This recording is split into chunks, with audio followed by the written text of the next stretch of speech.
Kothagudem corporation ఫలితాలు interesting గా మారాయి. ఏ పార్టీకి సంపూర్ణ మెజారిటీ రాలేదు. 60 డివిజన్లకు గాను కాంగ్రెస్, సిపిఐ చెరో 22 డివిజన్లు గెలిచాయి. సిపిఐకి మద్దతిస్తామంటూ కూనంనేని సాంబశివరావుకు కేటీఆర్ ఫోన్ చేశారు. దీంతో రంగంలోకి దిగిన ముఖ్యమంత్రి రేవంత్ రెడ్డి సిపిఐతో సంప్రదింపులు జరిపారు.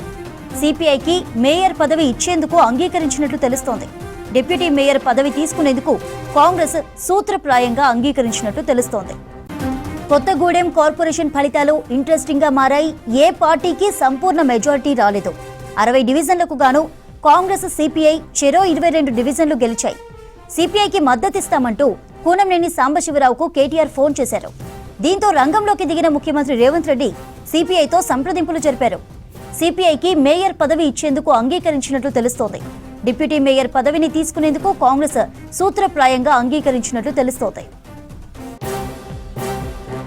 ఖమ్మం నుంచి మరిన్ని అప్డేట్స్ ఖదీర్ అందిస్తారు. ఫోన్ లైన్ లో ఖదీర్, ఏంటి అప్డేట్స్? చంద్రిక, ఈరోజు ప్రతి చోట కూడా ఖమ్మంలో ఒక కార్పొరేషన్ తో కలుపుకొని 7 మున్సిపాలిటీలకు ఎన్నికలు జరిగాయి. 8 చోట్ల కూడా కాంగ్రెస్ తన హవాను కొనసాగించింది. 7 చోట్ల క్లీన్ స్వీప్ చేసింది.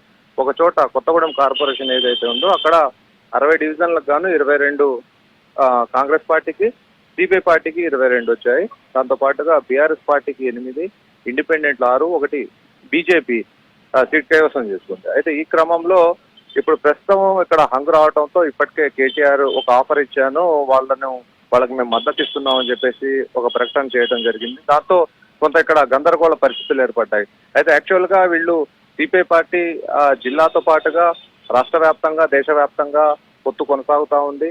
ఇండియా కూటమిలో సిపిఐ పార్టీ ఉంది. అయితే చాలా కీలకంగా ఇండియా కూటమిలో సిపిఐ పార్టీ కొనసాగుతా ఉంది. అయితే ఈ నేపథ్యంలో రాష్ట్ర కార్యదర్శిగా కూనంనేని సాంబశివరావు ఉన్నారు, కొత్తగూడెం ఎమ్మెల్యేగా కూడా ఉన్నారు. అయితే ఇప్పుడు ప్రస్తుతం తెలంగాణ రాష్ట్రంలో ఏకైక పొత్తులో ఉన్న ఎమ్మెల్యేగా ఆయన ఉన్నారు. అయితే ఈ క్రమంలో సిపిఐ పార్టీ తమ యొక్క హవాని కొనసాగించాలి అంటే మేయర్ పీఠం ఎట్టి పరిస్థితుల్లో తమకే కావాలని చెప్పేసి కోరుకుంటా ఉంది. ఈ నేపథ్యంలో ఇప్పటికే మనకు అందుతున్న సమాచారం ప్రకారం, ఇది అన్అఫీషియల్ గానే అందుతున్న సమాచారం, అయితే ఇప్పటికే రేవంత్ రెడ్డి సాంబశివరావుతో మాట్లాడినట్టు తెలుస్తా ఉంది. ఈ క్రమంలో ఖచ్చితంగా మీరు కలిసి ఉండాలి, రానున్న కాలంలో, భవిష్యత్తు కాలంలో మరిన్ని ఎలక్షన్స్ రాబోతా ఉన్నాయి, ఆ క్రమంలో కూడా మనం కలిసి పోరాటం చేసేది ఉంది, అనేక సమస్యల పైన కూడా నిలదీసేది ఉంది, కాబట్టి మీరు మాతో ఉండాలని చెప్పేసి కోరినట్టు తెలుస్తా ఉంది. ఈ క్రమంలో కొంత ఒక మెట్టు తగ్గటానికైనా కాంగ్రెస్ పార్టీ సిద్ధపడినట్టు తెలుస్తా ఉంది. ఎందుకంటే కొత్తగూడెంలో అక్కడ సిట్టింగ్ ఎమ్మెల్యేగా కూనంనేని సాంబశివరావు ఉన్న నేపథ్యంలో ఆయనను కొనసాగించాలి, అక్కడ మేయర్ పీఠానికి వాళ్ళకి వదిలేయాలని చెప్పేసి కూడా ఒక ఆలోచన వచ్చినట్టు తెలుస్తా ఉంది. ఎందుకంటే ఎట్టి పరిస్థితుల్లో బీఆర్ఎస్ కు అడ్వాంటేజ్ ఇవ్వకూడదు అని చెప్పేసి భావిస్తున్నట్టుగా తెలుస్తా ఉంది. కాబట్టి ఇప్పుడు ప్రస్తుతం కాంగ్రెస్ పార్టీ ఒక మెట్టు దిగైనా సరే సిపిఐ పార్టీకి సహకరించే దిశగా పయనిస్తున్నట్టు తెలుస్తా ఉంది.